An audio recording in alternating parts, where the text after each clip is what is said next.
Yeah, she does all the time. So when she's going outside chasing, I let her go outside and do her business. Then she goes and chases cars, squirrels, sometimes even birds, and then other humans, and she barks while chasing them. And now it's in my hands to go running down the street to go and catch her. Now sometimes she goes. I live in the suburbs, and there's a lot of houses around where I am. So she's running through people's backyards, across their yards, chasing things. And it's up to me to go and run through these people's backyards and go and get my dog. Well, obviously she's doing this because she has a lot of energy. Well, how can I solve this pain? What if she can do this, but in my house? But I don't want her running around my house, leaves dog hair. She could do it in one spot, in one place. And that's where the doggy dash came up. Okay. So we will start with the judges' questions now. Judges, if you don't have a question, it's okay just to give us a pass. We don't feel obligated, but if there's something you're like, I'm not sure, then I'm willing to invest with you, Brandon. Make sure you ask these questions. We will start with Mr. Phipps this morning. Very nice job. I'm going to pass on questions at this point because as we rehearsed yesterday, you did meet what I was saying you needed to do, and you really expanded very nicely in your little presentation there that you understood the process of what you're going through. But I will ask one quick question. Did you enjoy this project? I loved it. I really, really did. I really loved it. Good.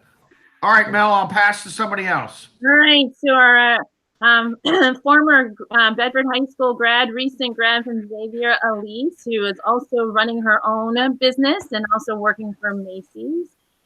Elise, question for Brandon. Yes, awesome presentation. I can definitely relate. I have two very healthy puppies myself, and they are driving me nuts at all times. I know that it can be hard to measure, and I've done this project, so I'm right there with you. Had you looked at any competition to market and pricing there? Yes, I did. So there is this thing called the Dog Pacer, and it's actually $560.90. And the way I did my financials is I looked at that, but I tried to differentiate my product with theirs.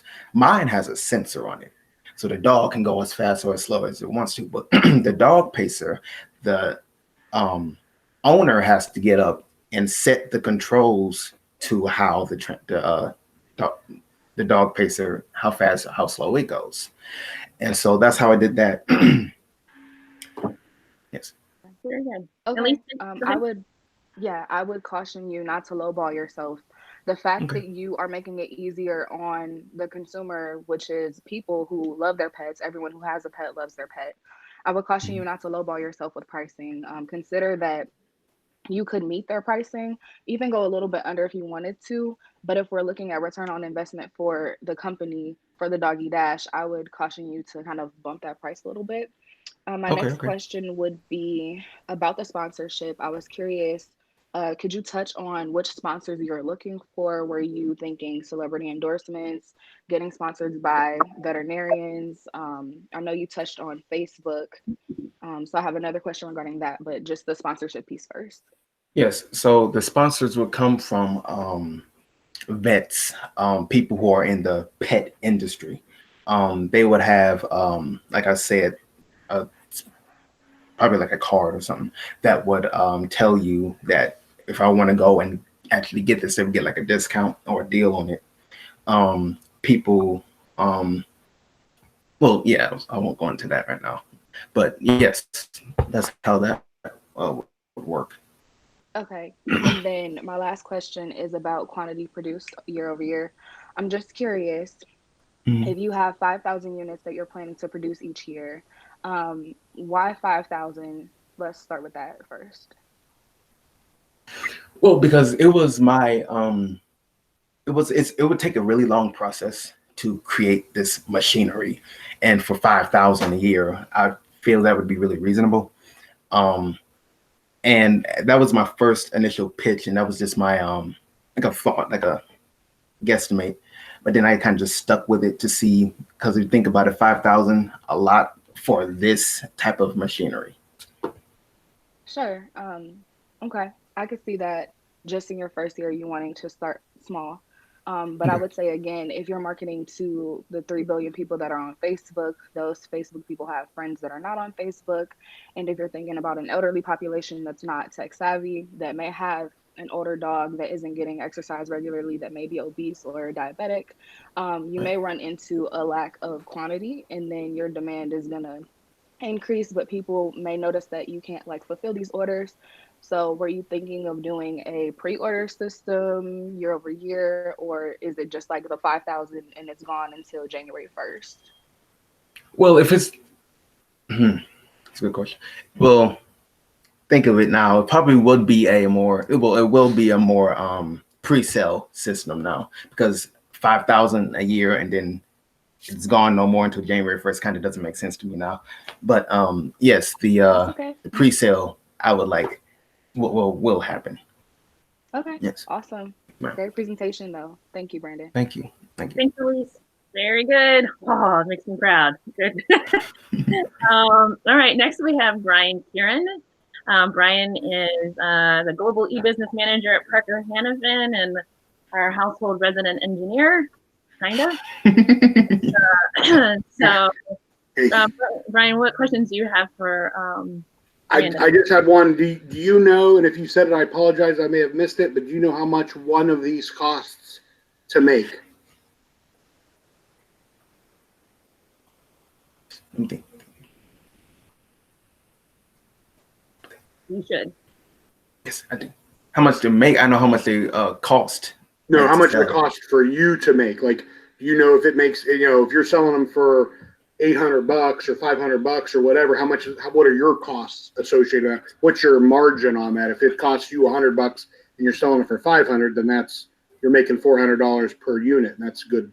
That's kind of obviously good return, but just curious to know if you knew the cost of one unit. It's all right if you don't. Yeah, what's your cost of goods sold? I did know that this whole startup was $1,300,000. Because I just looked over the startup. I mean the one. And okay, well, let me ask you this then. Do you know how many you're expecting to make for the did you say 1.3 million? How much are you expecting to make for 1.3? How much money am I expecting to make? No, how many units? How many products? Well, 5,000 a unit. Okay. Well, okay, then I would just divide that and get my answer that way. So that's good. Thank you. Okay. Yes, sir. Yeah, so that was going to give you a little bit of an answer, but he did sparse out fixed and variable costs, but I get it. I mean, that's okay. Great question, Brian. Okay, next we have Mark Preby. Mark is the president of Proximity Marketing. Mark, what questions do you have for Brandon this morning? Morning, Brandon. Great job. Thank you. So I have two questions. One is thoughts on residual sales. Are there other things after you sell a unit that you've earned a customer that you can sell them or upsell them after the fact? And two, have you thought about different models? I've seen Peloton, not that I'm a treadmill guy, but Peloton and treadmill ones that have virtual screens where you can bring on different features and places. So just comments on those two items. Okay. Well, the screen thing, I didn't really go for that one. I kind of went more for the sensor. And the residuals. That's another one I could have thought about. No, because my initial plan was just to if you want it, you can buy it and it's yours. Later, when the Doggy Dash is actually popular and on the market, that's when we can start having ideas to the pre-sale or the not pre-sale, but the residuals, maybe the 2 for the price of 1, or depending on how many dogs you have, how many you get, things like that, for a discount. But yeah, that's pretty much how that is. Right. Thanks. Thank you. Yeah, there's Yes. a concept of gamification and like how you can continue the sales process is be a really good thing, right, for us sharks. All right, very good. All right, so we have Doug Thomas from Equitable Advisors, and Doug, is Tony with you there from Brainchild? He is with us. How you doing? Great. I'm good. How are you? I'm good. And so this is your first Shark Tank, Sharks. So thanks for coming out and doing this with us this morning. What questions do you gentlemen have this morning? Perfect. So, Brandon, how do you market to the dog owner who really enjoys walking their dog, or the dog owner who thinks that walking their dog with a purpose to make sure that they relieve themselves? That does make sense. Did think about that too. People who then, out of all honesty, they're probably not my target audience then. You know, the people who live in, I don't know, there's 90 million people who own dogs in the US. I'm not gonna, each 90 million person isn't gonna buy my thing. But specifically more the people who can't walk their dogs, or let them run around, or the dogs have diabetes, or they are obese. Perfect. Yeah, I have two questions. Okay. One thing I know in regards to business is a good product solves people's problems, and the problems are big problems. And market research is how you figure out if these problems are big and if people have them at all. Have you done any surveys to figure out how many people are experiencing this problem and the severity of this problem in their lives? Yes, I have. We actually have done surveys, and I have got more results to tell me that maybe I should actually do this than not. So, yes, there are more people. I made sure I surveyed people who actually had dogs or puppies, so I can get more accurate response to go further on this project. So, yes. Okay. I'm curious, did you ask them anything about the pricing and if they're willing to pay for it and the price that you're willing to offer? Oh, yes. Kind of took some more persuasion and think about this. But yes, $125 is what they are willing to pay. They feel that is reasonable. If that means that they can sit down and watch TV and not worry about the dog chasing after no squirrel. All right, very well. And my second question is, familiar with the concept of just-in-time inventory? I'm saying that again. Sorry. Are you familiar with the practice of just-in-time inventory? Never heard of that before, but can you elaborate on that? What it is? Yeah, I encourage you to check it out. Back in the day when Ford was producing a lot of cars, they were producing cars in advance, anticipating on sales, and actually produced too many cars. And so Toyota and other Japanese manufacturers, because they had a limitation on space, they produced cars as people ordered them. And so that's essentially what just-in-time inventory is when you produce something, you do it based off of orders, or like it's very close to how much you're going to need to make sure that you can fulfill the orders. But it's essentially a practice where you produce products based off of orders. Yep. So I really check that out. Maybe don't produce 5,000 products until you figure out if you have 5,000 customers, or maybe Right. you have 100 customers, produce the next batch. Mm-hmm. Okay. Makes sense. All right. Very well. Thank you. Great, thank you. Yeah, just in time logistics, right? All right. Felice, Miss Willis, Miss Willis, do you have any questions? So let me just say, I'm not a business person, right? I appreciate that Melanie has added me to the team. I love seeing what you guys have been working on, but I don't know anything about marketing, business, finance. That's what I have a husband for, right? So my thing is, but I got a couple of thoughts maybe.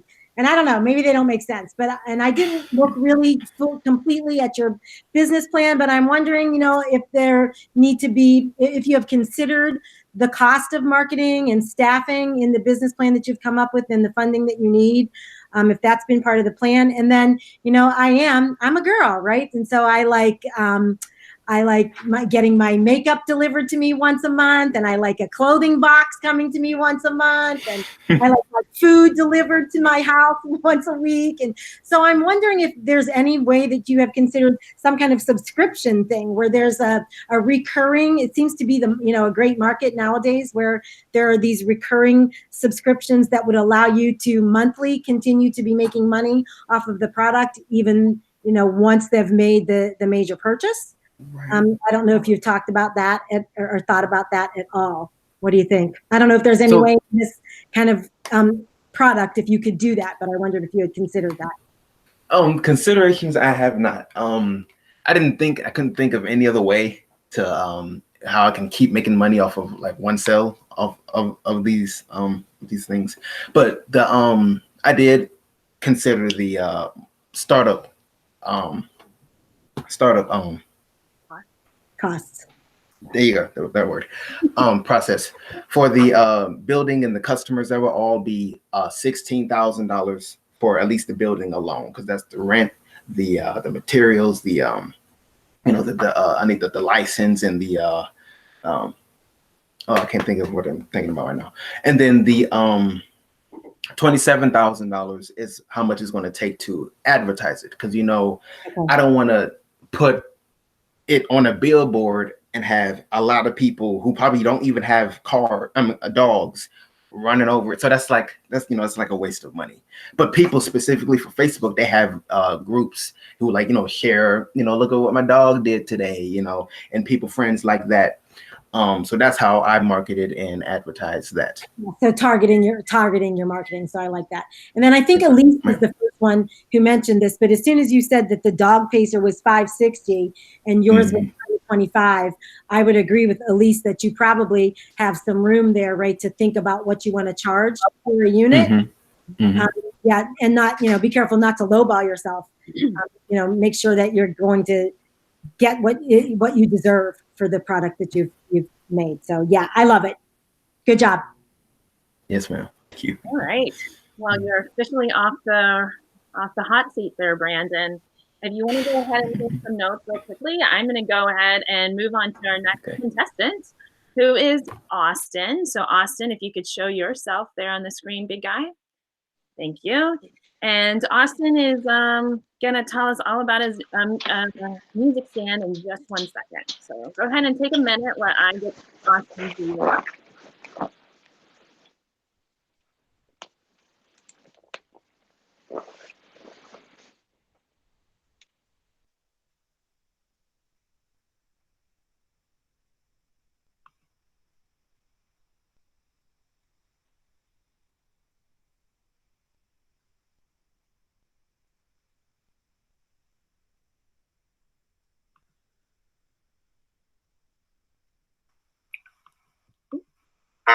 Okay.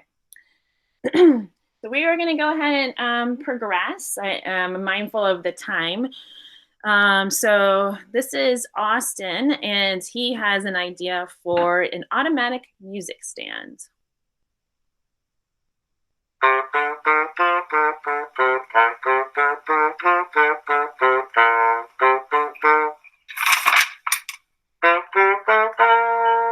Hello, fellow musicians. Are you tired of your music flying everywhere? You losing your music? And especially not being able to flip the pages on time? Well, do I have something for you? My invention, the automatic music stand, is made for all musicians in bands and orchestras who deal with various sheets of music from day to day. This product is made to keep your music organized and give you the ability to flip the pages with just a tap of a button with your foot. Your music will be secured in clear plastic slots, and you can also adjust the height of the music stand by just tapping a button on the side. With the retail price of $100, you can have this music stand in your home by going to automaticmusicstands.com and ordering with free shipping and handling with your desired quantity and color. For big bands and orchestras, a charging station and a discount will be included. You can expect to see this product in stores near you, like your local music stores, Best Buy, and the Guitar Center. With 85% of children playing instruments and 50% of adults continuing to play, my market size is pretty large. From surveying and interviewing my peers, 90% find it uncomfortable to flip the pages, and 80% will either use this product and or buy it. A combination of equipment, building utilities, raw materials, etc., all equal up to around $4.5 billion. For the first year of selling, 10,000 stands are expected to be sold.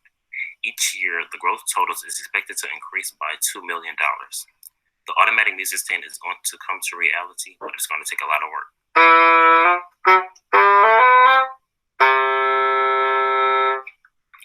Automatic music stand will bring music to your ears.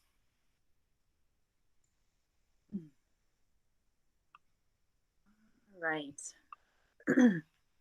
That was the automatic music stand, right? Austin, go ahead and unmute yourself this morning and maybe just introduce yourself quickly and then just give your quick pitch. All right. The automatic music stand provides a hands-free foot button that moves pages automatically, and it lets you play relaxfully and keep your music organized at all times. I'm Austin Luke. I go to Bedford High School. I'm currently a freshman. And me being in every instrumental music program gave me this idea to come up with this invention.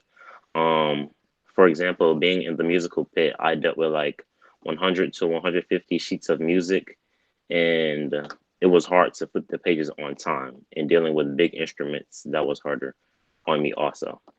I made this product for all musicians in bands and orchestras who deal with this problem like I do. And from the judges, I am asking $4 million. The judges should invest in me because my invention can help people around the world and give musicians a different way of playing an instrument. Excellent. All right. Mr. Phipps, we can start with you. Brandon, I'm sorry, Austin, that was very good. I don't have a question for you. You answered the questions. You went through the thought process. Well, I want to point out to the judges something here. It's in my years of working with Melanie, it's very unusual we have a freshman in these classes. And I'm not trying to profile or point out anything, but he is a freshman. And his work through the whole, from the beginning of the fall and all the way through the end here, has been very, very good for at a fairly young age. So I commend you, young man. The presentation and your video were very good, and I'll pass on to somebody else, Mel. Okay. All right. Elise. Hi, Austin. Hello. Okay, couple questions for you. I just looked up your competition that's listed in your slides. So I think your pricing here is good, considering their pricing. But I'm curious, can you break down for me the structure of your music stand? Is it like a digital screen that kind of is like an ebook that flips the pages? Is it like the competition where you tap the foot pedal and then the pages will flip for you? Can you just give me a scope behind that? Okay. The music stand is basically an electronic device. So it has the same structure as a regular music stand, but this one is basically electronic. So with a tap of a button on one of the legs, the slots will flip with you doing that. Okay, gotcha. Awesome. Good presentation as well. I'm just wondering, quantity produced year over year, what are you looking at? My first year, I want to sell around 10 million stands. And where, I heard you said that your market is going to be electronic and music stores. Have you thought about schools and or universities, especially those that are like music colleges or have outstanding music programs, anything like that? Yes, I was thinking about outsourcing to schools, high schools, orchestras, and bands. Yeah. Okay, awesome. And then last question I have for you. Since this is an electronic device, is it going to be something that you can pair with an operating system, say like your iPhone, and then uploading music, or will teachers be allowed to, or even is it equipped to upload music from a teacher's device and say like, here's the sheet music for the week, make sure you're reviewing it type of thing? Or is it, just something that's built in and you have to download specific software to upload the music there? It's not, the product is not really too much of like a touch screen. It comes with clear plastic slots so you can put the actual paper music inside of them. And it being an electronic device, it comes with the charging station, and you put all of the stands on there and they can charge. Okay, gotcha. Thank you, Austin, I'm sorry. No problem. Excellent, thank you for that. All right, so Brian, do you have any questions? I do. What instrument were you playing there, Austin? The bassoon. Now, I have to say I really admire your technique there, because your teacher played the bassoon back in the day, and so I recognize that as a a kiss up there. I think I can say that, and so that was good. I like that. I appreciate that. I think that was well played. I really liked the presentation, and I'm going to pass on questions. I felt like I got you had everything laid out pretty good. Thanks. Great, thanks. Awesome. All right, Mr. Preby. Hey, Austin, great job. I don't have any questions at this time. I think I'll let others jump in and ask as well. All right. All right. Mr. Tony and Mr. Doug. All right. Austin, good work. My question's pretty brief here. And then I'm going to let Tony get into it, because I think he actually wants to give you a physical offer. But say I'm a parent and I wanted to track how much my kid was practicing the bassoon, would it be able to track the practice time? In my original plan, it would not, but later on, I did think of adding like a small screen at the bottom that has such features. Yes.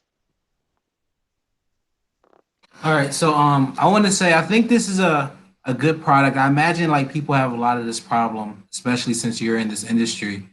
From a software engineering perspective, I do think this would be a great app. I think the concept of like taking the pages and then putting them inside of a thing is like an extra step. And like ultimately, like from a software perspective, if I was like, Shark on an actual show, I would like offer you a deal, maybe some like maybe 50-50, my company has software and you just sell it. Yeah, okay. It was that easy. Yeah. Very well. We're doing business here. He's a freshman. What has he got to lose, right? Okay. $2 million. Sounds good to him. We'll get his email after. Yeah.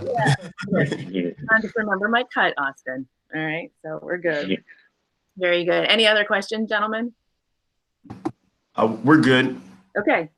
And then Ms. Willis, how about you? We'll go Ms. Willis first. So I love the idea. I think it's great. I am a piano player myself, and I accompanied high school musicals, and I always had a page turner. I had a friend who would sit next to me and turn the pages for me. So I can see the use for it. But as a piano player, how do you think that would work if it's a foot pedal and I'm also using foot pedal? So are there instruments where this lends itself more readily than others? Yeah, so for the piano, I would have like the top of a music stand that comes off? I would have that for piano players and have it there. And you bringing up the pedals that y'all already have. Yeah, I was thinking about you having a pedal like by its own on the ground, but it's still connected to the piano music. Okay, thanks. Good job. Thank you. Ms. Robinson, do you have a question? I know that you're on the call for just a minute. Do you have a question? No, I didn't have a question. I did want to say great job, and I didn't get a chance to speak to Brandon earlier, and I thought he did an outstanding job. For this, I wish that my own children would have had this when they were younger and in school. They're now both grown, but we could have definitely used that in our household. So I thought it was an ingenious idea. Great job. Thank you. All right. Well, good job, Austin. All right. Judges, go ahead and make your notes on your Google form, and I will load up our next presenter. So our next presenter is a senior who is about to graduate here in just a few days, Marquise Moore. So his stuff ready to go.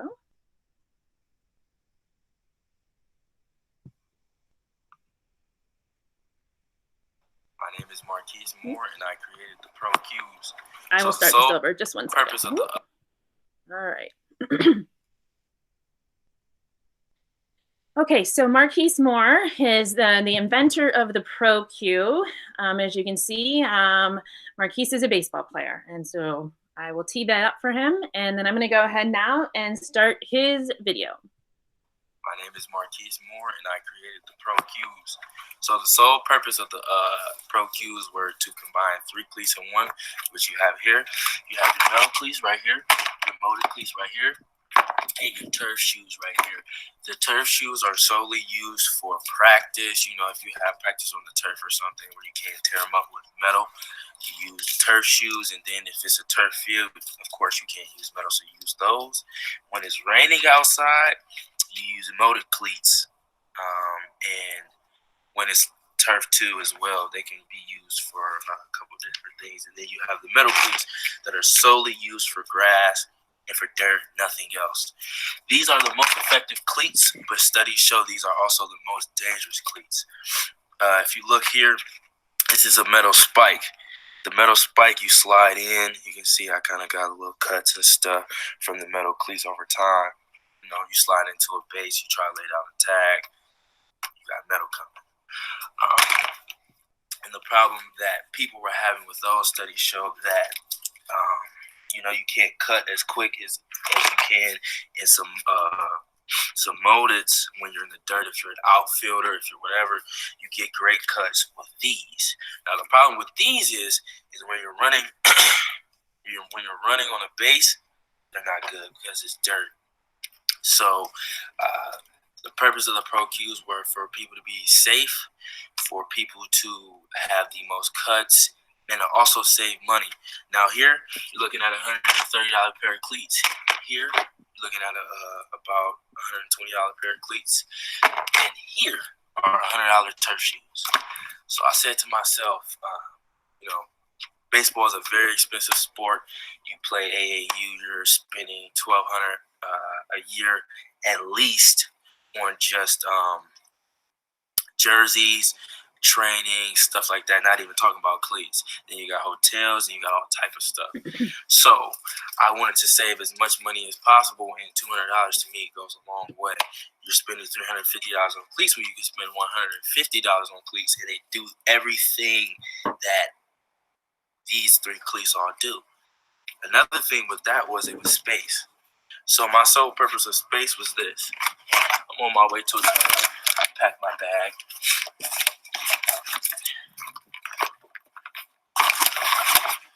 I don't know the terrain of the field, so I can't just grab a pair of cleats and go. I have to put all 3 in here.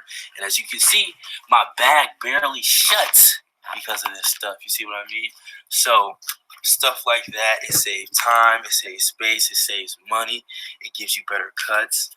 And for a fraction of the price, I feel like it's a very good deal. What I'm asking from the Sharks is $500,000 to get everything set up, because I already have a partner Pro Taper. The bottom of the cleat is going to be right here. The bottom of the cleat is going to be a carbon fiber material. It's kind of used for dirt bikes and ATVs. And studies show that the grip, you know, the whole purpose is to grip everywhere, and they go on grass, they go on dirt, they go on wet grass, stuff like that, all different types of terrain. So, you know, the Pro Cubes and Pro Taper, we already combined and made a partnership, and they're going to be distributed from East Bay to Diggs and Hibbett Sports. And I'm also going to do a thing where I customize them. So I'm going to customize the cleats on my website, ProCue.com. We're going to customize the cleats, give it more of a personal look as far as general releases will go on Dick's, Hibbett Sports, and stuff like that.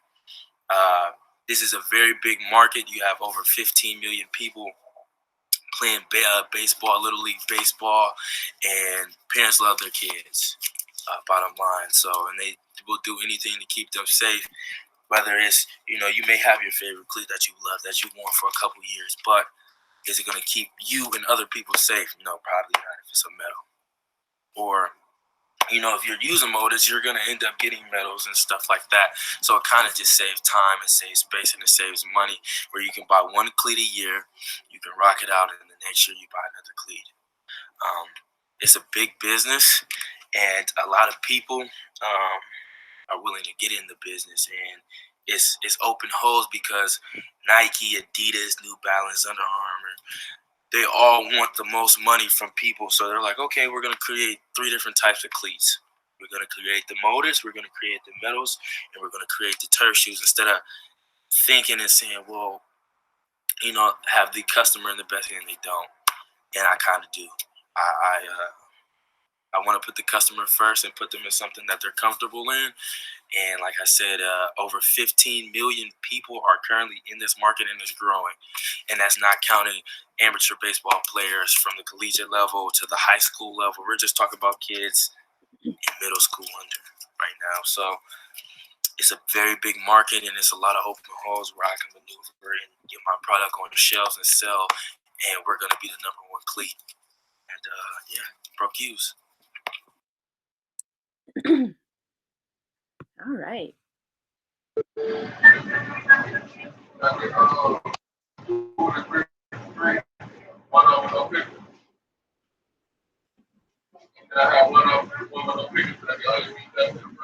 right. So Marquis, go ahead. Marquise, go ahead and mute your connection real quickly for me. Yeah, I'm here. Okay. You hear me? All right. That's better. Yeah, we're getting a little quick. Are you at work, buddy? What'd you say? Are you at work? Yeah. Okay. Yeah. All right. That's okay. Yeah. Can you hear me? So, yeah, we got you. We got you. All right. So we're going to open it up for questions for this fantastic idea. Mr. Phipps, do you have any questions for, where'd he go? There he is. Marquise. No, you did a nice job. And I like how you went through you really investigated the problem, because you do play the game, and your solution is fine. So, and I appreciate how you've looked at the different marketplaces, your distribution channels. That's all well and good. I think you've done a nice job, and I appreciate it. So I'm gonna let somebody else ask the question. Go ahead. Thank you very much, Marcus. That was good. And I want to make it real quickly on his behalf. I don't know if you caught it, but he actually has a partner that he's identified to be a part of this development process. And so if you didn't catch that, there's definitely a key differentiation to what Marquise did there. All right, Elise, you are up. Questions for Marquise.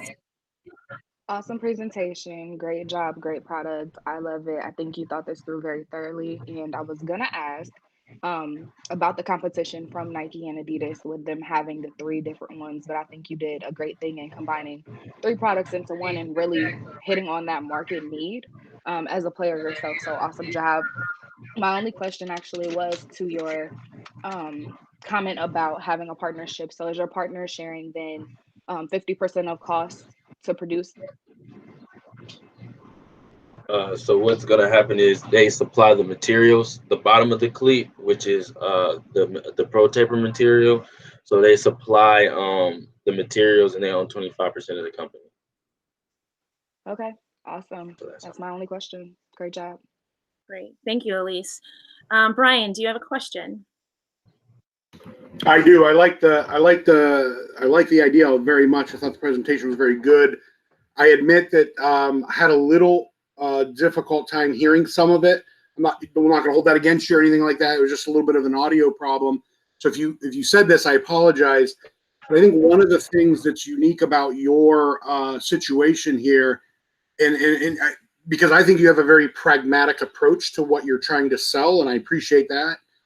But I don't find that the shoe industry is a very pragmatic business, right? In other words, celebrity sells shoes more than just about anything. It's obviously, they're selling shoes for super high margins. A lot of that money goes to the companies who are endorsing these items.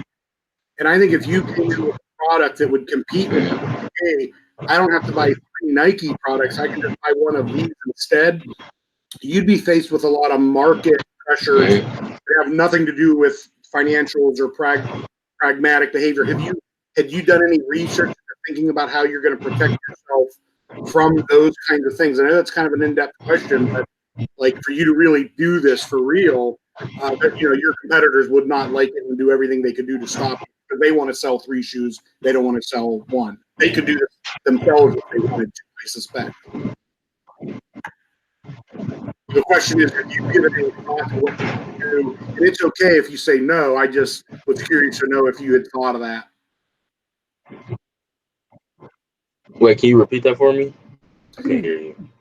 Okay, so I'm going to write his question in the chat box for you. Okay, can you see the chat box or no, Marquise? Okay. Yeah, I can see it. Okay, so let me think this through, Brian. So, how are you going to prevent?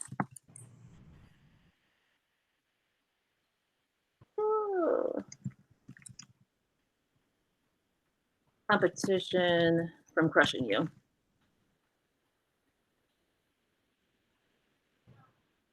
And then also, I think our brand. that's it. I think it's a good idea. I don't know if those are good. So what I was gonna do was I was gonna sign professional athletes myself my first year to get things going, and also, like I said, I was gonna sponsor the little league tournaments and stuff to get my name out there in the beginning, stuff like that. Kind of like giving away the cleats to children so they could try them out, and like I said, just getting my name out there the first year, because it's a really big market that's kind of already established, and I'm aware of that. So I was trying to do everything I can to kind of get my name out there so people know what it is, who I am. And like I said, sign professional athletes. So that's sort of a marketing right there. They, kids who play baseball, parents who watch baseball, they see that every game, whether it's TV or in person, just to get my name out there. So I won't, have that type of problem. Is that a reasonable response for you, Brian? It did. Very good. Thank you. Yeah, good. Great idea, though. I like the approach. Okay. Can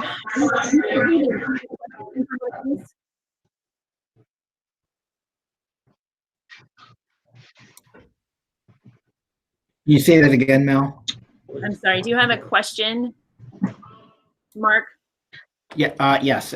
Actually, Brian nailed both the things I had written down, which is why wouldn't a larger competitor bring another product in the market that would just be meant to push you out? And then the other part was just you touched on it too, from an influencer standpoint in marketing.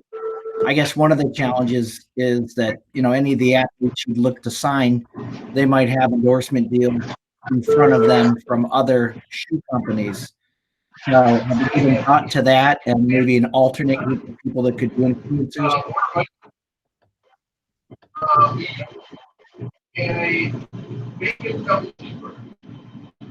Let's do it. Marquise, did you hear his question?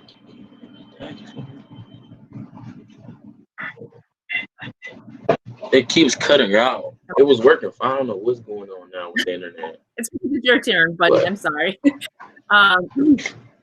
Hey, Mark, if you don't mind, could you type in your question there? And if same applies to Tony and Doug, if you could type in your questions so that he can see them, because I think he can see what we type, he just can't hear all of us audibly. Marquise, look at the chat mirror window, big guy.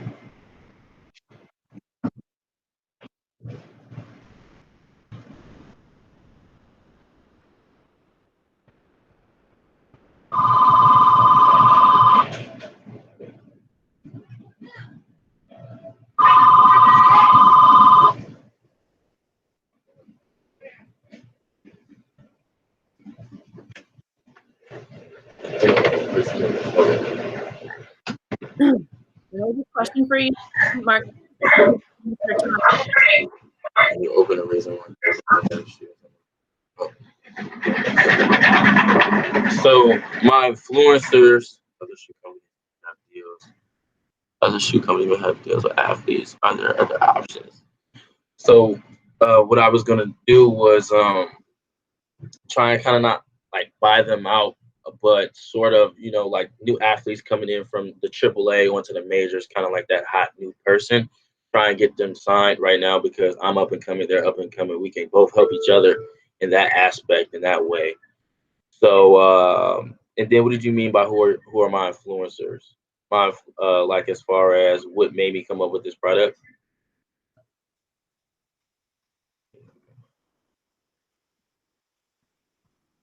Okay.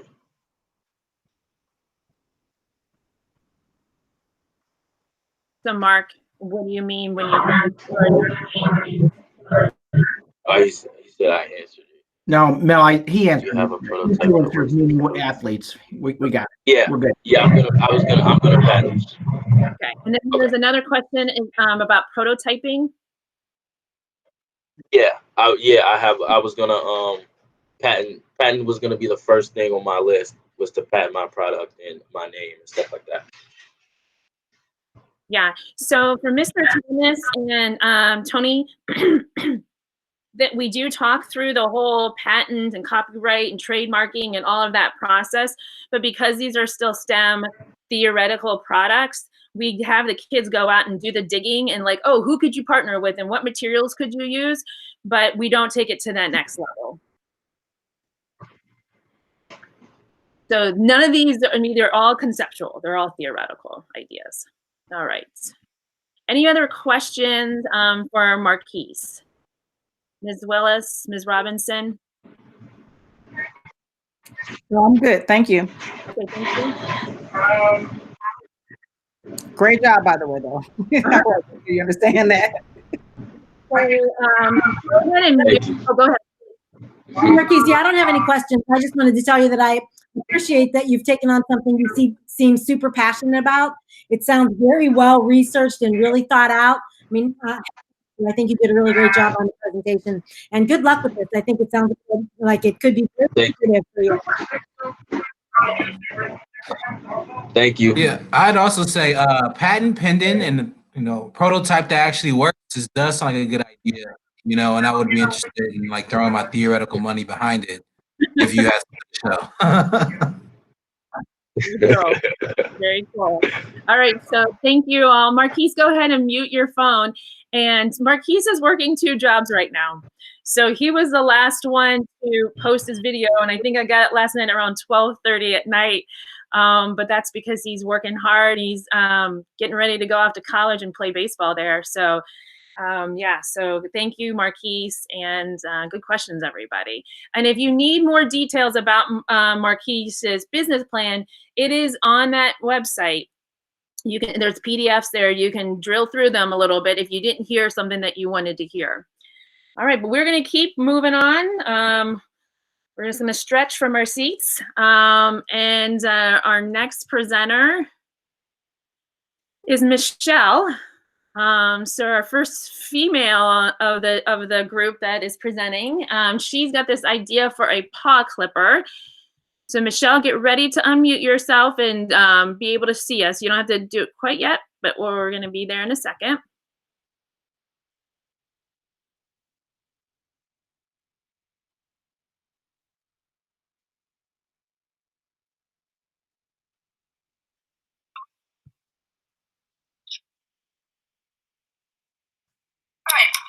Do you guys struggle to clip your pet's nails because they won't move and it's too hard?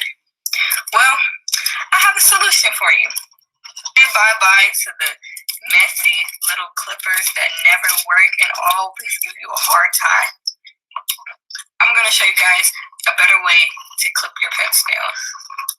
Introducing my new product, the paw clipper. New product, the paw clipper.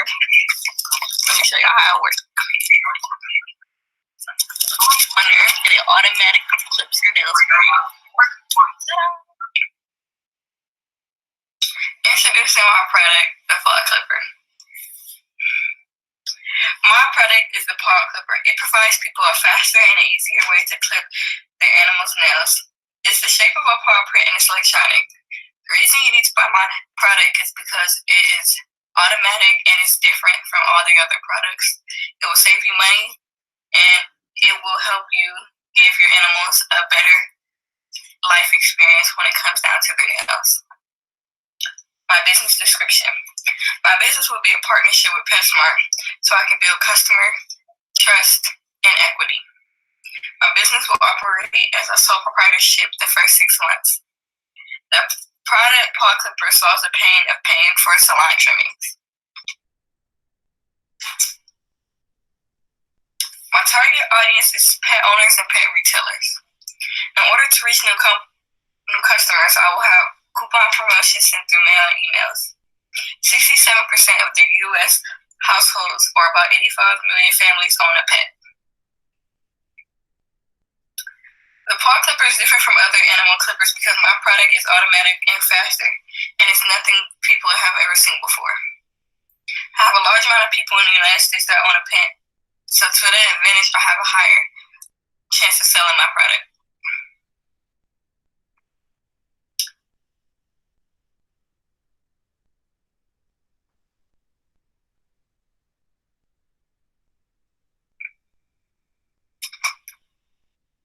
My first year, I want to sell 1 million units for about $15 each.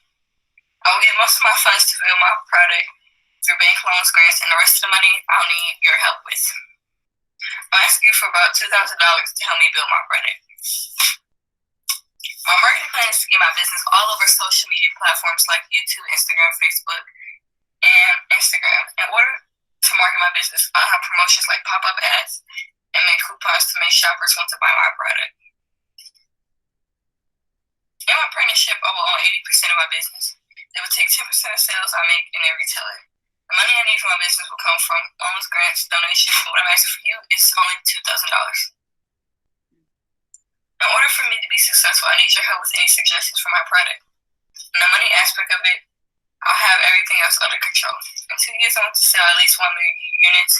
In order to do that, I need your help. Americans will spend about $75 billion on their pets. I know my product will be successful because 67% of Americans own a pet and will likely try my product. Thank you for listening, and bye.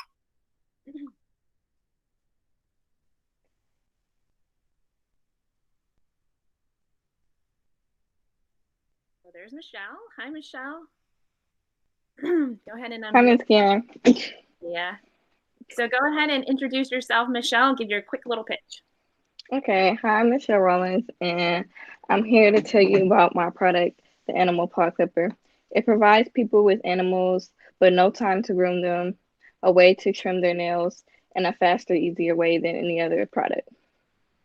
I made my product for pet owners, and I'm asking for only $2,000 to cover my startup costs. You all should invest in my product because 67% of Americans own a pet and most will likely to be buying my product, and that will make my product most successful. Great.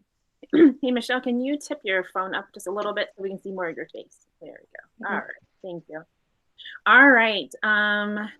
Mr. Phipps, do you have any questions for Michelle? Yes, I'm sorry. Michelle, very nicely done. I'm going to ask just a general question. Did you enjoy doing this project? Yes, I did enjoy doing the project. It's nothing like I ever did in any other class I had before. Good. You did a nice job, and I appreciate it. I'll pass on any other question. Thank you very much. Very good. Thank you. All right. Elise, what questions do you have? Hi, Michelle. Hi. A couple questions for you. Can you tell me what are the startup costs that you're just asking $2,000 for? Well, mainly like raw materials that I need to build it, like metals and rubbers. And I was thinking about doing it in a maker space, so like just small materials. And you're going to be able to do this like, so it has a sensor, right? Correct me if I'm wrong. Okay. How are you going to build in the sensor and all of the raw materials in $2,000? Well, I did have an engineer that I was thinking about hiring, and I had a financial consultant to talk to about. So the $2,000 that I'm asking from y'all will cover the startup costs, and then the other things I'll get through loan. Okay, I would caution you, don't lowball yourself again.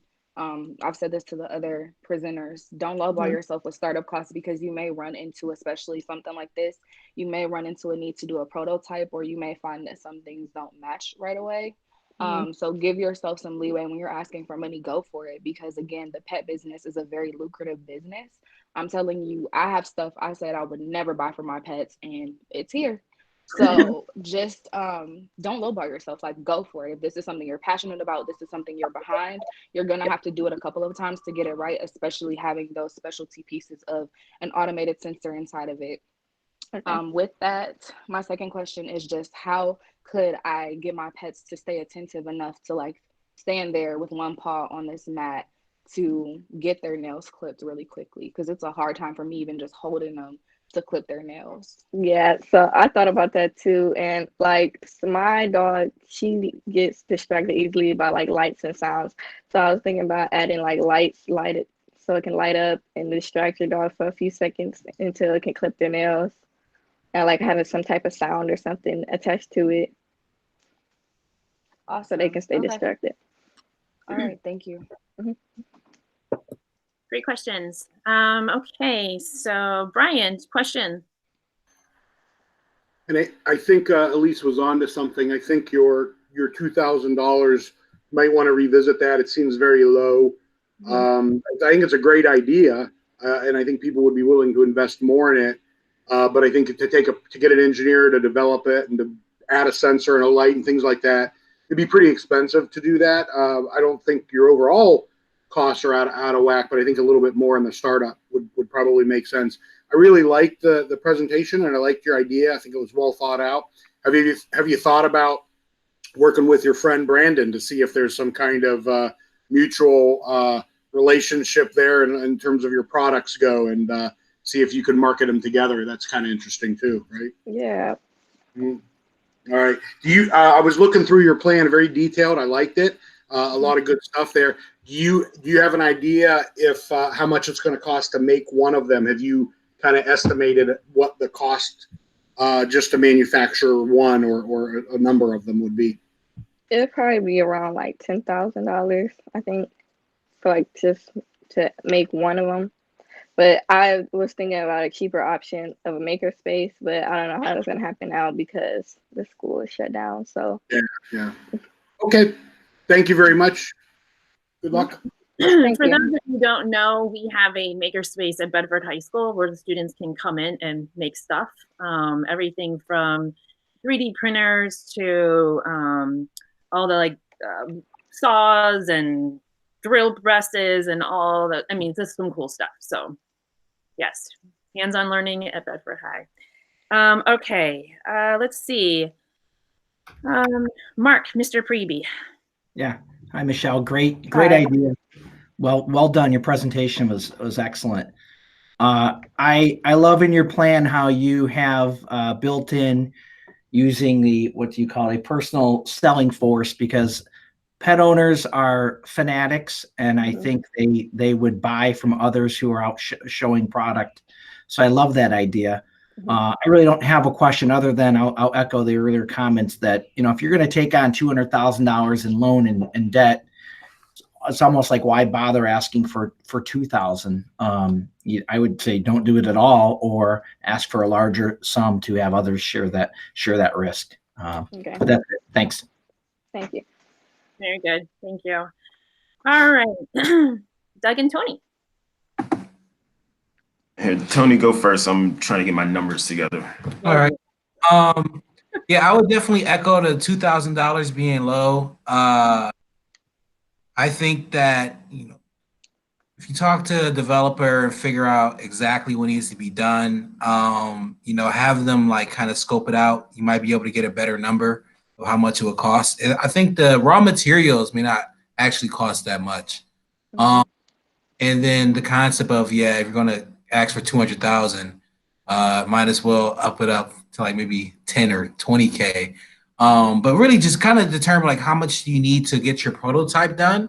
But I feel like with the prototype, you can start getting orders and pre-orders, and essentially you can sell it before you actually go to the manufacturer and place the first order. And if you get a certain amount of pre-orders, then like that might help you reduce the actual costs that you need to raise before you start opening doors. Yeah. And then also I like the affiliate marketing idea, using like people part of the business, part of the industry to sell to their people, because word of mouth is a very powerful advertising method.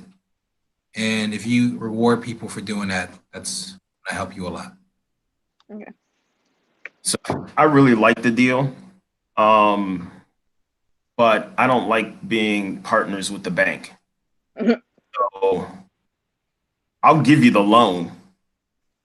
You pay me back, but because it's me, I'm going to give you a good rate. So I've been going through, and this is a perfect royalty deal. Tony and I will go to China and figure out how to make this really cheaply.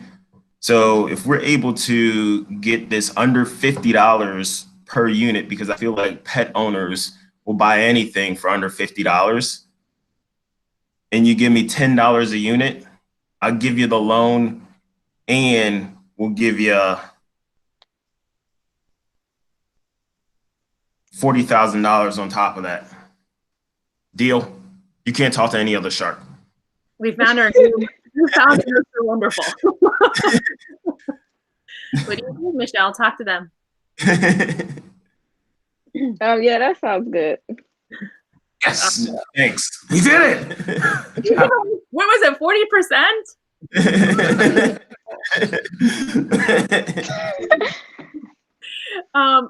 Okay.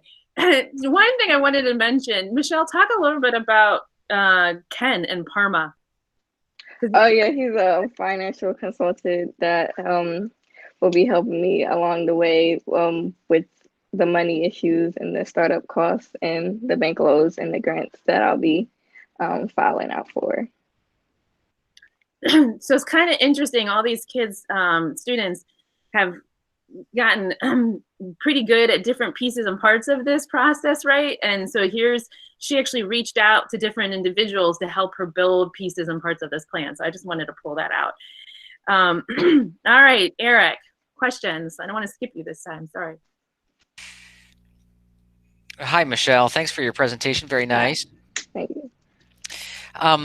Yeah, I have no idea what it would cost to build something like this, but I'll just say that I think in your plan you suggested a $25 unit price, retail, and so for me there'd just be a belief problem right there. I probably wouldn't spend $25 because I just wouldn't believe that a quality product could be sold for $25. So absolutely, but my guess is that once all the numbers come in, you'll see that everything would cost more than maybe what you're expecting. But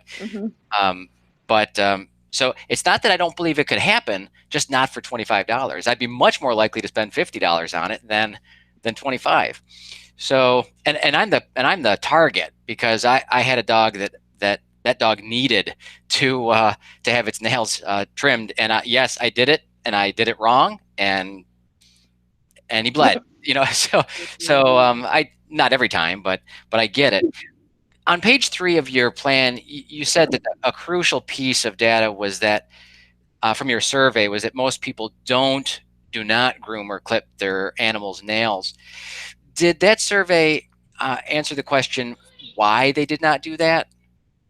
Most people didn't say why, but I was wondering why, because my dog, she always needs her nails clipped, and her nails are black, so it's like I can't see the vein in them, so it's kind of hard for me to clip her own nails. But I guess other people's dogs' nails don't grow that long as mine. Well, that's, like I said, I had one dog that needed to have his nails trimmed regularly. Dog I had growing up never had the nails trimmed. So I'm not sure you're going to convince my parents when I was growing up that they needed this product, because just the normal running around, everything was fine. So there's an issue there that I wouldn't take for granted, that just because people don't do it that they want to. Some would. Right. Some maybe not. Thank you, Michelle. Thank you. All right, Felice, questions? I don't think I really have anything more to say than what you've already heard. I do think you need to, I would recommend you take a look at what your selling price would be. And, always keep in mind the safety of the pet. I think Elise brought that to your attention. If you have a pet that's not going to be standing still or not a good listener, just making sure your device isn't going to do harm to people's pets, because people are crazy about pets. I do think it's kind of interesting, though, in this time of closure, right? We're all looking for ways to get essential services that we normally take for granted. So I think this is, very timely right now that you're thinking about something like this, because people can't take their pets to get some of the services that they'd like them to have. So great thought. Good ideas. Good luck with it. Ms. Robinson, anything? Yes, I thought it was a really good idea. I personally don't have a dog, but my daughter has a dog, and sometimes, we have to doggy sit the dog. And so I totally would appreciate having a device like that to help with the cutting of the nails. You really thought things through. So I really thought you did an excellent job, sweetie. Thank you. Right. So take a minute, sharks, judges, and write some notes for Michelle, and we will be moving on then to Joshua Edwards. We've got 2 more participants.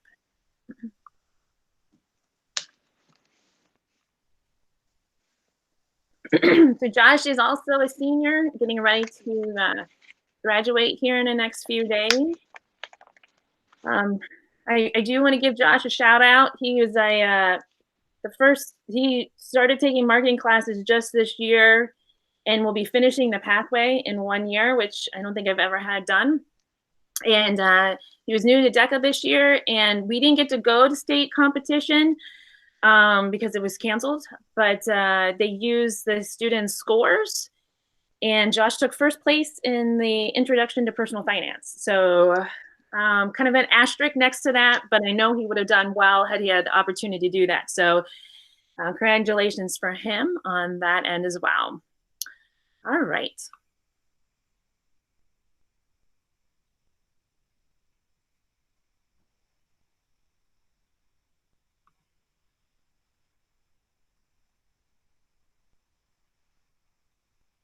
Hello, Sharks. My name is Joshua Edwards, and my business is Superscape. Superscape is an app that connects landscapers to customers for the best prices possible with the most convenience.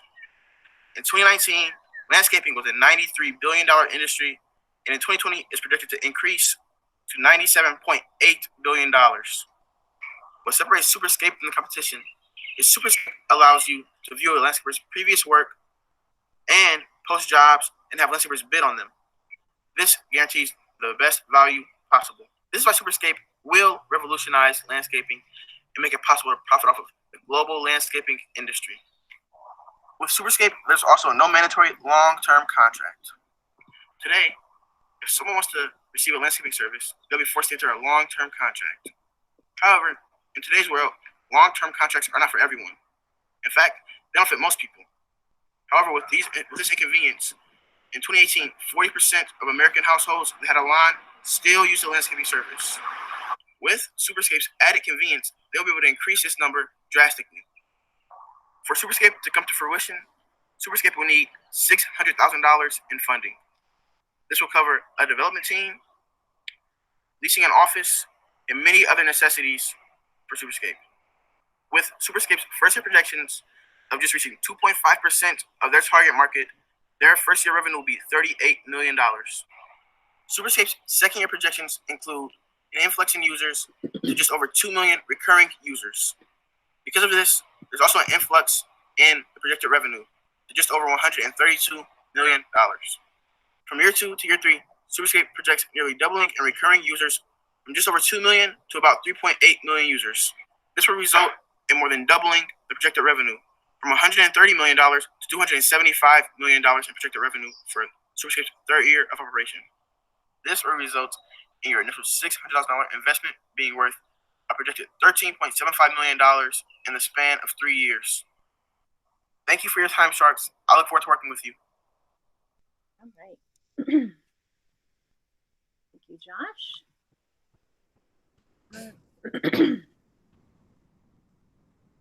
All right, there's Josh. All right.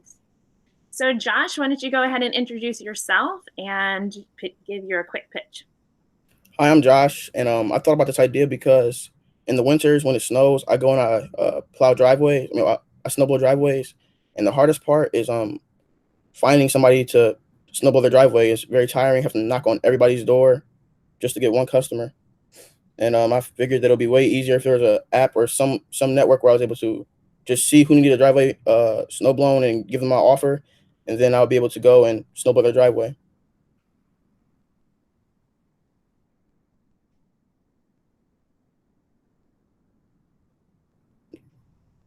Sorry, it froze.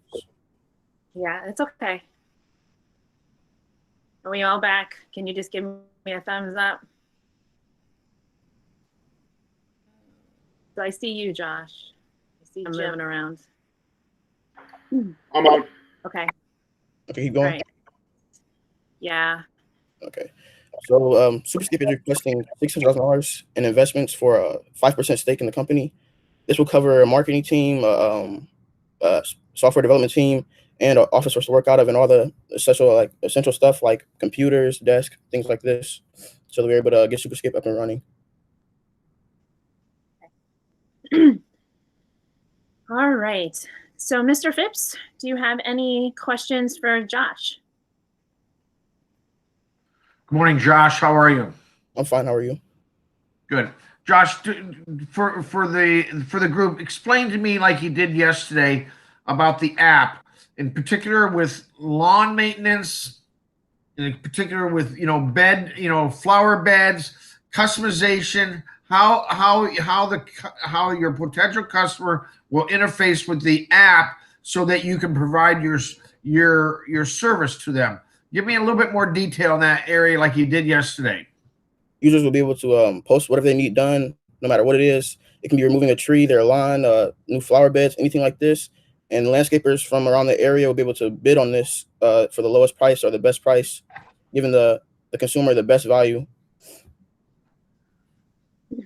You're going to have also on this app something along the lines that they can maybe, like didn't you talk to me one time about using the vacuuming concept of measuring the different yards so that you can get an accuracy of how much space is and what? Go explain that a little bit more. Your thoughts, your vision. Along with the post, the user will be able to describe what their yard is and what the project is completely, so that the landscaper will have an idea or won't be ignorant to what they're going to have to do at this, and they'll be able to give a better, a very, very good quote versus just a shot in the dark. Okay, that's good. It's a neat idea. I'm gonna pass on to other people so we can continue along here, Mel. Thank you. Very nicely done, Josh. Thank you. All right, you're up. Elise, questions? Hi, Josh. Nice to meet you. Hi. A couple of questions for you. Your review of market competitors, what does that look like? There are people who review landscapers and they give access to landscapers, but none of them are able to actually give you a quote through the app, or a quote through their website or app, or they're also not able to give you the best price possible. They just show you the landscapers instead of letting them give you quotes and compete for your business. So then your differentiation strategy is being able to actually quote or receive a quote for the homeowners through this app. Yes, without a long-term commitment. And then is there options to continue a contract through the app with that contractor? Say you really love their work. Is there an option to renew their work, or do you have to do that one-on-one with them after you get the service from them? Yes, there's an option to do it through the app. But Okay. The best thing about the app is you're able to shop around and find a landscaper that fits you and your budget. Okay. And so when you're talking about the actual yard, I think for me, it would be hard to explain exactly my property. So is there functionality for the homeowner to upload pictures and say this is what I would need, or would you have the contractor come out to look at it first? Because that's kind of the strategy of Home Advisor and Angie's List. So I'm trying to understand differentiation there. You would upload pictures and you'd be able to upload the dimensions of your yard. So you'll be able to just If you have a regular yard in like a suburban city, you'll be able to measure height and width and length. I mean, my yard is very complex. I'm on a corner lot, so I have like this weird gap of space. I couldn't do that, but I think uploading photos would help. My last question would be, you kind of touched on it, but I want to make sure I understand this. So with Home Advisor, each contractor is paying a price to be able to contact the homeowner and say, I want this bid, so I'm gonna pay this price to get their information, to reach out to them and say, hey, can I come look at your issue and see if I can work on it, whatever. Is there a price to contractors that will keep this app functioning? How are you earning money with this app? If you're not a contractor, like you as the app owner, how are you gaining profit? We will take 20% of every single transaction that goes through the app. Okay. So every time we pair somebody with a customer, we take 20% of whatever that would be, whatever they get paid. So they will have to pay per job to get contact with the customer? Well, no, we just take 20% commission off of the transaction because everything will go through the app. So like the customer will have like their credit card on the app, and then they'll pay through the app. Okay. Okay. All right. Thank you. Great questions. Brian. I do not have any questions. At least ask some of them, and I felt like he answered them. So I was wondering about that 20% as well. So, but nice job on the presentation. Thank you. Great, thank you. Mark. Same. Great concept, and I think most of my questions were answered. I'll just echo what I've said before. I think there's opportunities to sell other services once that customer is acquired. There's a lot of home services, and you find a buyer, you could probably partner with other groups as well. Nice job. Good, thank you. Doug and Tony. Great. Josh, I think this was a great presentation. I think it's a really viable app. So I'm going to yield most of my time to Tony because this is what he does, and I think he actually wants to partner with you, like in real life. Yeah, I do think this is a good idea. I do have a question. Why haven't you done this yet? It's very hard to learn software development, and I've been trying to learn. I've been reading books about it in the last few months, but it's not something that I've just picked up like that and been able to develop a complete app by myself over the last few months. I've been doing this project. All right. Well, I'm a software engineer myself. I'm actually self-taught. So like the path that you're going down, I've been, down. And I guess my offer to you, because like I want to clarify to everyone, this is really dope. And I feel like this is like the Uber of the landscaping industry. I think we should all just jump on this real quick. So I want to be the first to do it with my time. So like I have a firm, Tony Sparks Industries, and we can knock this out. I would say you want like, 600,000, I would say I can handle the tech for you for like a soft 100,000. And then I'll do that for 10% of the company. But then I will also teach you how to write code in the process. So you can have all that if you just sign this paper that we'll draw up later on with you and your mother. Josh, are you 18 yet? Yes, I'm 18. All right. Mother's no longer part of this deal. To me, you, Josh. Let's remember who your favorite. All right, gentlemen, thank you. And I will actually, when we are done with the call, Tony and Doug, we can help Josh move forward. I will be with that. Thank you very much. I don't want to say anything else. Eric. Hi, Josh. Thank you. I love this idea. I do have a question about the landscapers that you'll use. And really, my first question is just, where do you get, like, how do you find, admit, screen, source the landscapers that you'll be sending to people's homes? There'll be a soft background check, and then there will be like different categories. So there'll be like the professional landscapers, like these large companies like True Green will be able to find customers through here. And then there'll be able to be your 18-year-old kid in the amateur section. They can just come cut your grass or rake your yard, snow blow your driveway, stuff like that. My son has done some work recently for DoorDash Uber was mentioned earlier, and so a similar model of delivering food, restaurant food to folks, and that's the kind of job he can do because he has time. Yes. Or because another job, he's not working his other job, or because everyone's home and nobody's working right now. And so I think that's perfect for him. I think that's perfect for you. You'll have some work to do to get the pro who makes, his living off of contracted.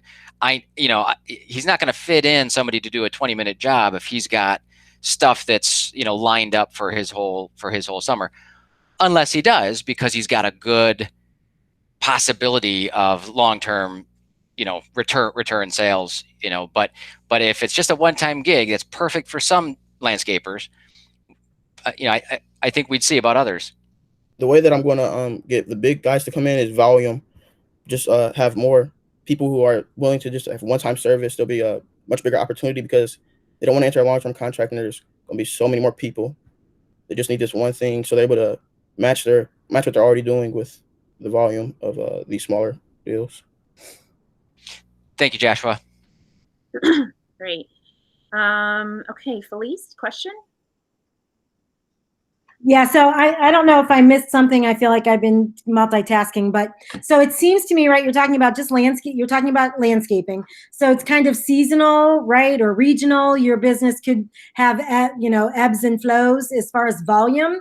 I'm just wondering if you thought about expanding this service to something like snow plowing, snow removal, because that's what a lot of landscaping businesses do now, right? They are doing landscaping and yard work during fall and spring and summer, and they're doing snow removal. I'm just wondering if you've thought at all about that, about what your business looks like over the course of the year. Yes, Superscape plans to be like all year round with snow removal, even for like amateurs, raking yards, things like that. Cutting the grass in the fall still. Yes, it plans to be full year round. So can I talk to you something else about snow removal then? Yeah. Okay, so I live in Chardon. We're the snow capital of Ohio. We get a ton of snow. We sign a contract every year for somebody. We pay a flat rate for the winter, and sometimes that pays off, and sometimes it doesn't. My preference would be able to pay by the plow, but sometimes I get up at 5 a.m. and I need to get out of the house, and I have 2 feet of snow in my driveway. No kidding. So would there be, some kind of way we could get premium service? What kind of turnaround might people expect through this kind of an app service? Through this app service, you'll be able to expect service when you need it. So if there's somebody take your job, they'll be able to take your job immediately, and you'll be able to schedule when you want them to come. Okay. All right. Thanks. Great idea. I love it. Thank you. Carla, Ms. Robinson. Sorry. That's okay. I thought you did an outstanding job. I do agree with Ms. Willis about adding the snow. I think that would help you stay in business and benefit from your idea year round, which is a need, especially in Ohio. I mean, we are a snow city. So I think just in thinking your plan through to add all of that is a really good idea. So I do concur with her, but I thought you did a great job, sweetie. Thank you. I didn't skip you, did I, Mark? Mark, did I skip you? You did, but that's okay. I'll hold my questions. It's no problem. Well, everybody else has been asked. Do you have a question, Mark? No, we're good. I think everything's been covered. Okay. No, you didn't skip me, by the way. I did ask questions. So okay. Sorry, I just don't want to rip anybody off. All right. And yeah, I think I was going to say something, but I think we're good. So thank you, Josh, with that idea.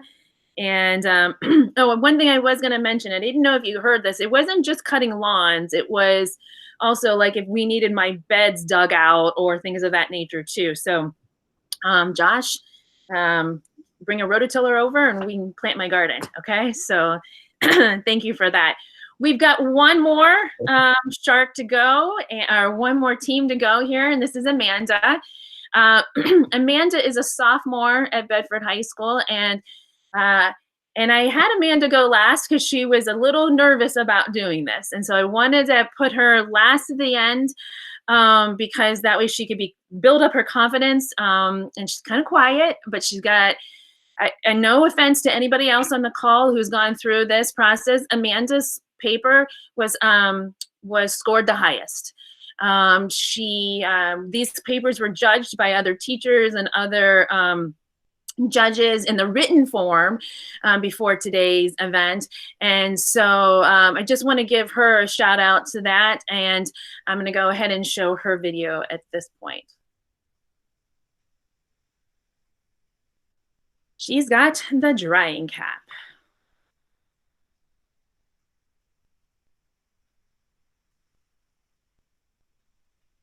A lot of women struggle with trying to get their hair done and dried in time.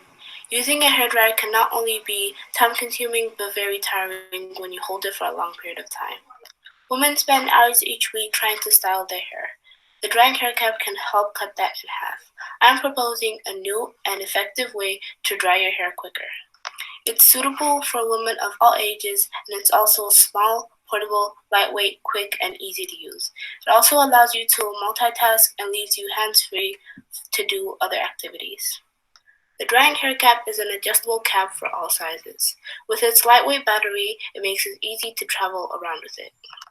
The retail price for the drying hair cap is $200, and it will be sold in various stores. You will be able to find one at your local hair care or beauty store, and it will also be available at a Walmart, Target, or any other retail stores. The drying hair cap will also be available online. It will be sold in places like eBay, Amazon, or on its official website. The drying hair cap will come in your desired colors, and it will come with a charging cable. With 78% of working women owning a hairdryer and 18 million hairdryers sold in the US alone, my target market is very large. The drying hair cap is expected to reach 1% of its target market by the first year, which means approximately 15,000 units sold. This will result in $3 million in revenue. Each year, the drying hair cap is expected to increase its sales by 1%. This means by the third year, we should sell 45,000 units. This will result in $6 to $9 million in revenue.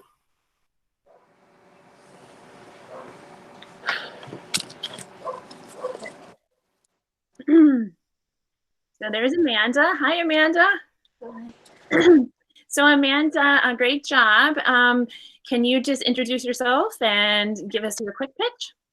Okay, so my name is Amanda. I'm a sophomore in Bedford High School, and my idea is the drying hair cap.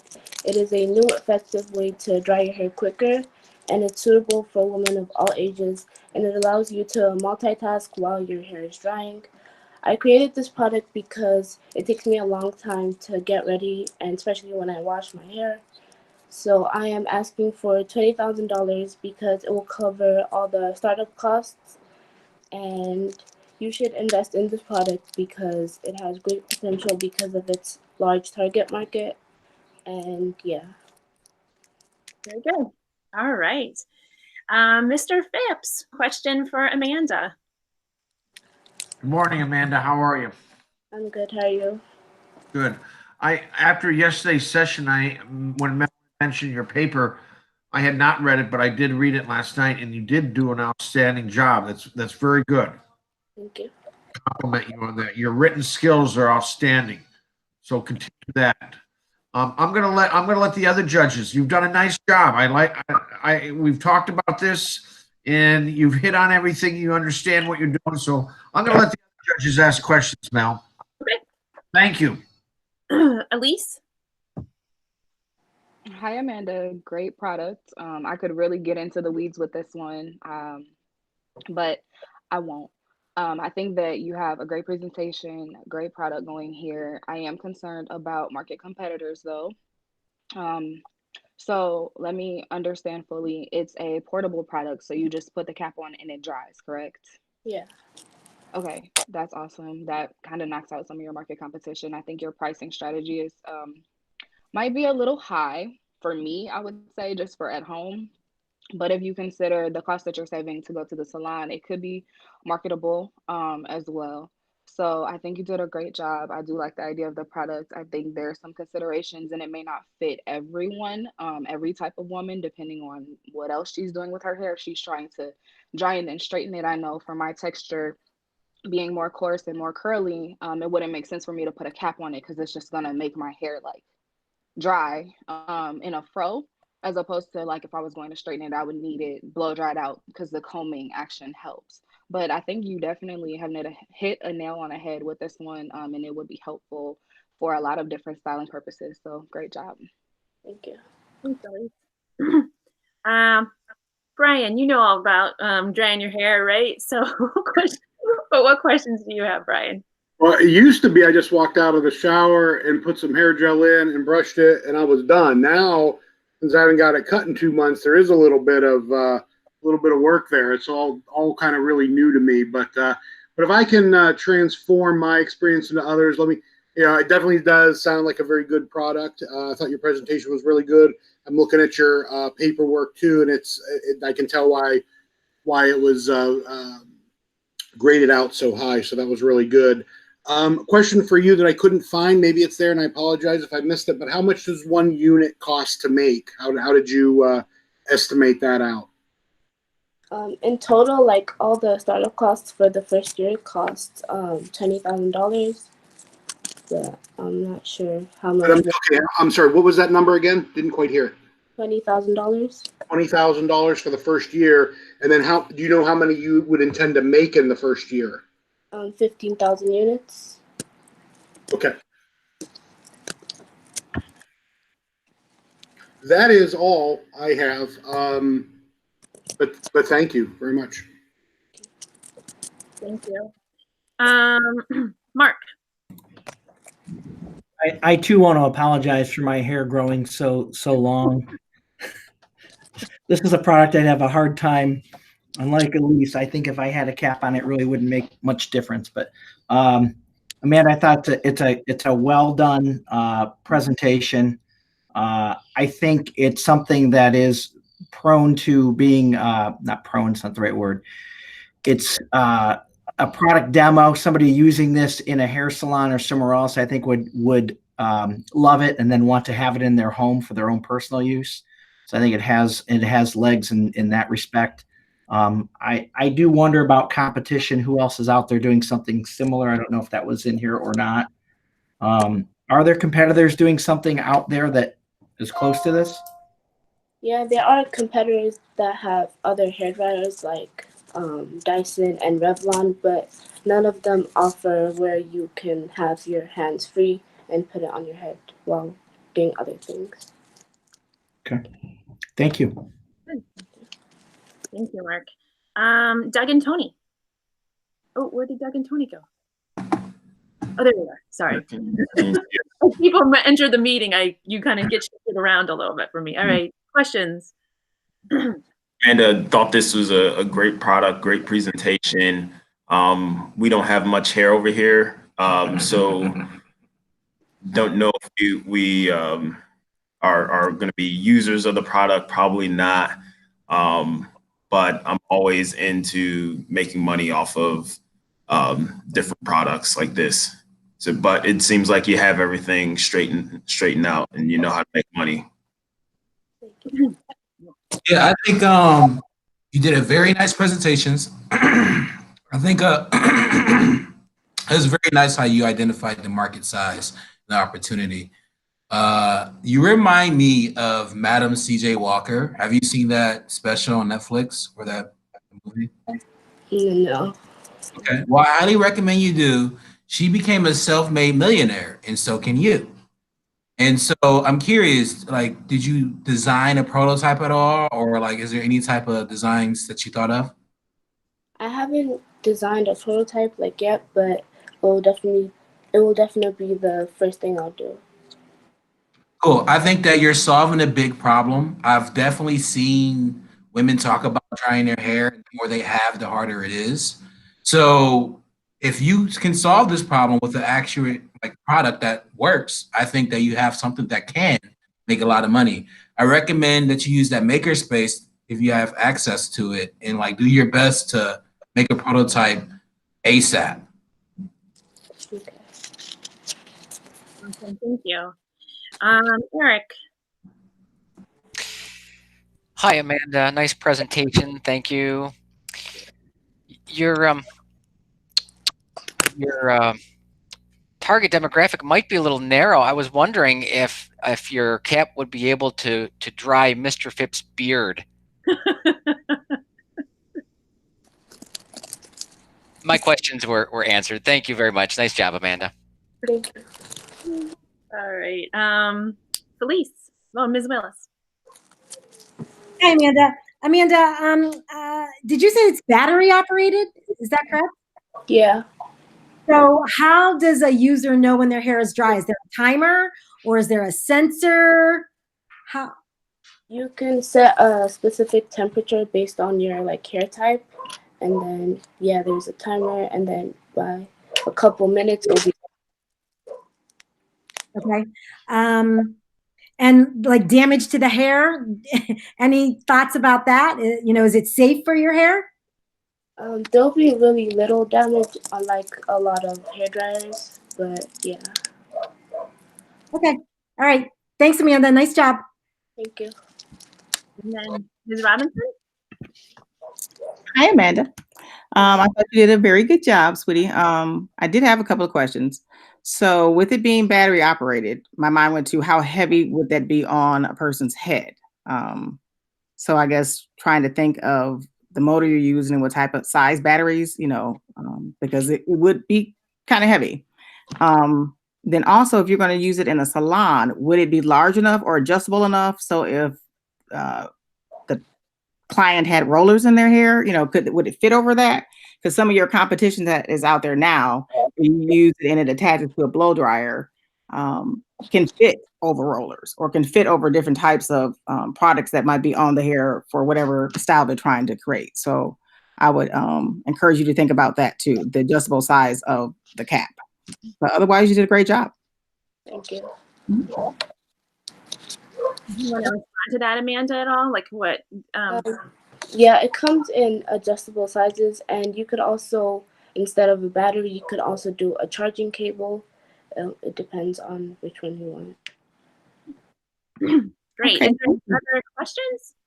I think I got something else. All right, now judges, it's in your hands. So you need to take let's see here. It's almost 1 o'clock. So can we say that we will reconvene, just stay on the call. Don't go anywhere. But at in about 5 minutes, at 1:02, I would like to have all your scores in the sheet on the Google form. Okay, so that gives you 5 minutes, and then it will only take me about a minute or two to do the calculations if you put the scores in correctly. So is that fine with everybody? Take 5 minutes to put the scores in, and then I will be able to do those calculations. Elise, yes? Oh, you're good? Okay. All right. Hey, this might be not a big deal, but when I put my score in, do I put the percent sign in or doesn't it matter? Good question. Thank you for that. It doesn't really matter. You don't need to put the percent in though. It's gonna dump into an Excel spreadsheet and I'm just gonna look at numbers. Okay, good. Thank you.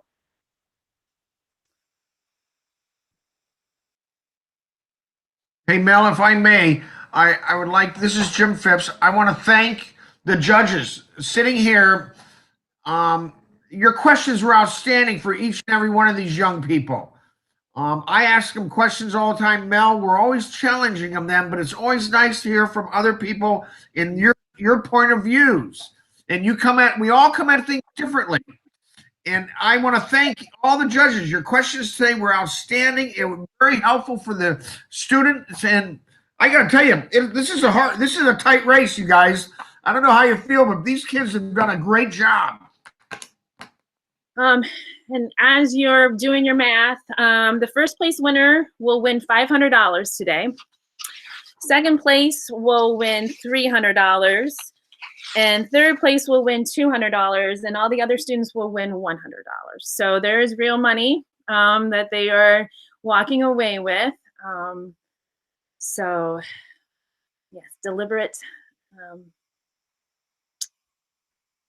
The minimum we should say multiples of tens. No, you can, Ms. Wellish, you can use whatever. So if you want to give somebody 22% and somebody else 17, just as long as it adds up to 100.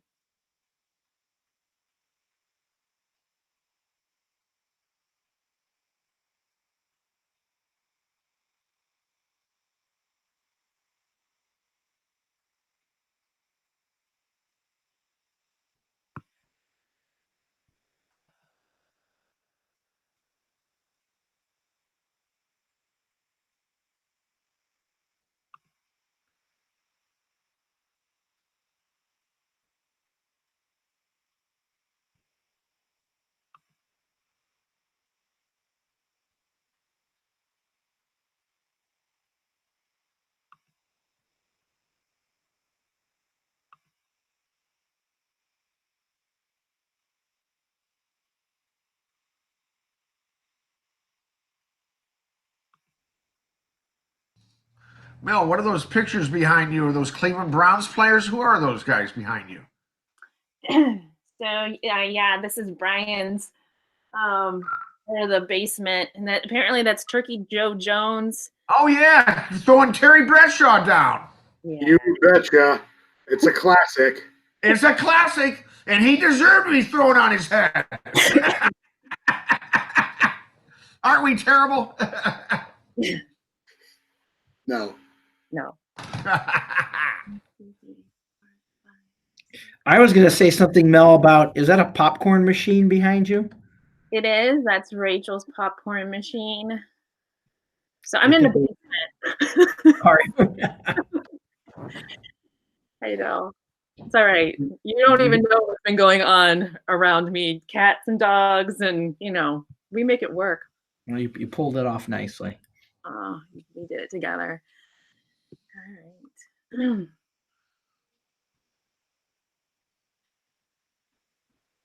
Just to let you know, Melanie, I did submit mine, so make sure you can see it. If not, let me know if I did something wrong. No, I'm looking. So I have responses from Mark and Eric and Jim and Doug and Brian and Carla. So take your time. You're still on the clock.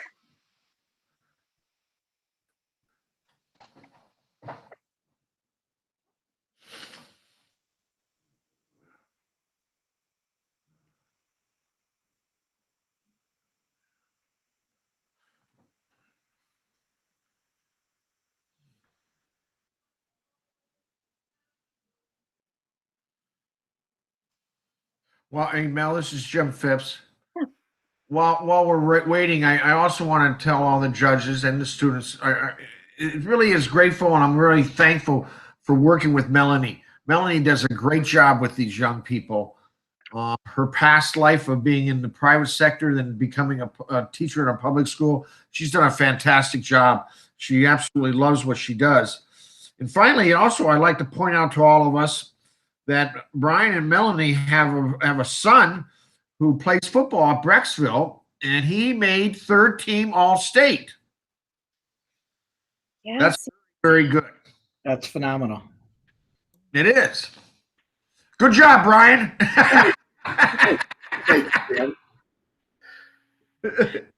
Yeah, we're never bored. No, I'm sure you're not. Doug, you're still working, right, Doug? Like life working or still working platform? Are you no, on this, are you putting your numbers in? It's submitted. Both Tony and I submitted. Yeah. Oh, gotcha. You were actually first. My bad. Okay, so I have Doug, Thomas, Eric, Jim, Mark, Tony, Ryan, Ms. Robinson, and Felice. So I got everybody in there, right? All right. So I'm gonna go ahead and total these up.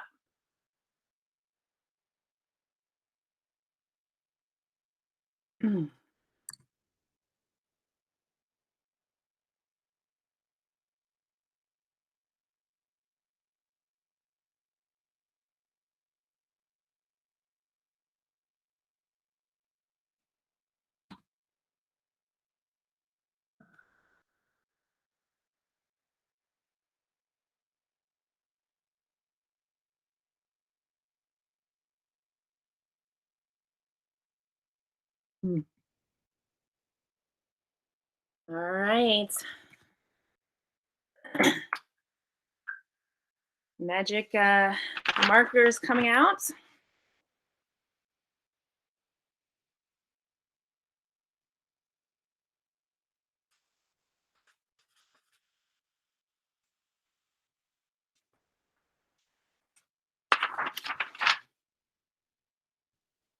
Miss Karen, did you get mine? I'm sorry. Oh, you know what, Elise? No, I did not, sweet girl. It's my page is spinning, so let's give it a second. Okay. Or what you can do is shoot me a quick email and just give me your numbers and I can insert them. Okay. Is that what you want to, would that be quicker for you? You might be taxing your. Let's see. Oh, Okay, I now see it said it went through. Yep, it went Got through. it? Okay. Yeah. Sorry. No, you're fine. I'm glad that you spoke up. Too many devices and I couldn't get the screen to shrink off of full size. No, you're awesome. Thank you. Let me just run those again.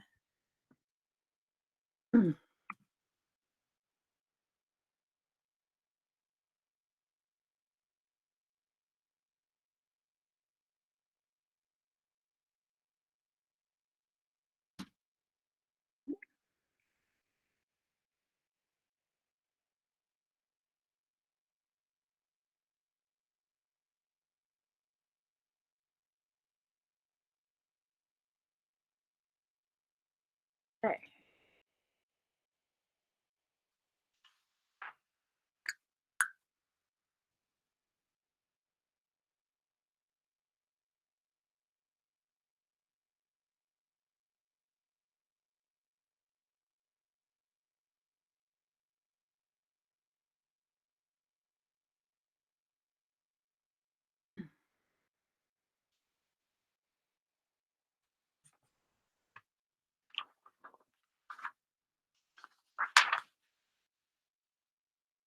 Oh man, this is tight. All right. So if I can have everybody show their faces. So maybe not Brian. Okay, so because I'm going to take one big picture before I make this announcement.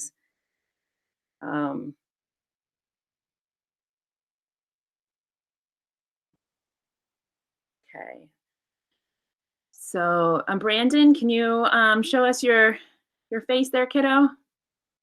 There he is. All right. Amanda, can you show us you real quick? Thank you. Okay.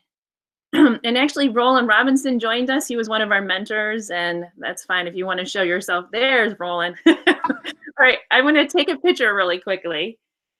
So don't be nervous. Everybody say cheese. Cheese. Okay. All right. Well, let's see. We went from getting our dogs slim to making beautiful music. Then what did we do? We got our baseball cleats taken care of and our lawns taken care of, and we got our pets, our nails trimmed, and then we got a new do, right? So I think we covered most of everything today. But I am super excited to announce, and I will announce the order third place, second place, and first place winners. And so in third place, winning $200. Can I see all my students' faces? Okay. And third place is Marquise Moore. Congratulations. Woo! Congratulations, Marquise. And Thank you. great job on this. Way to go, big guy. Thank you for joining us today at work. No problem. All right. In second place, drum roll please, is Austin. Austin Luke. And his music stand. Here we go, buddy. Here we go. Congratulations. Thank And you. then- awesome. And then in our first place winner, kind of by a big margin, is Joshua Edwards. 500 bucks for you, Josh. Congratulations. Thank you. It's amazing. And you guys have given us 2 hours of your time today, and I cannot thank you enough. I've always said that my students and the support mechanisms that I've been given rock, and it's amazing that you're willing to do this for me year after year. I will say I look forward to seeing you in person next year again to do this. Congratulations to all of my students. Your hard work does not go unnoticed, and you will be receiving some fat checks yourself. So again, thank you, everybody. I have recorded this session today. So students, I will be sharing this out with you. Thank you again. I appreciate you all. Good job. Great job. Great job. Thank you very much, Mel. Thank you. Bye-bye. Josh, I knew you could do it. Bye, guys. Hey, I want to say, if you guys didn't win, keep going, because I Yes. the competitions in my life before, and now I'm Tony Sparks. There we go. Thank you. Yeah.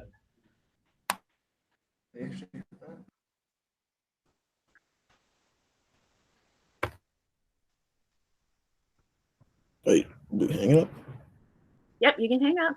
Bye. All right, bye. Thank you. Hey, hang up.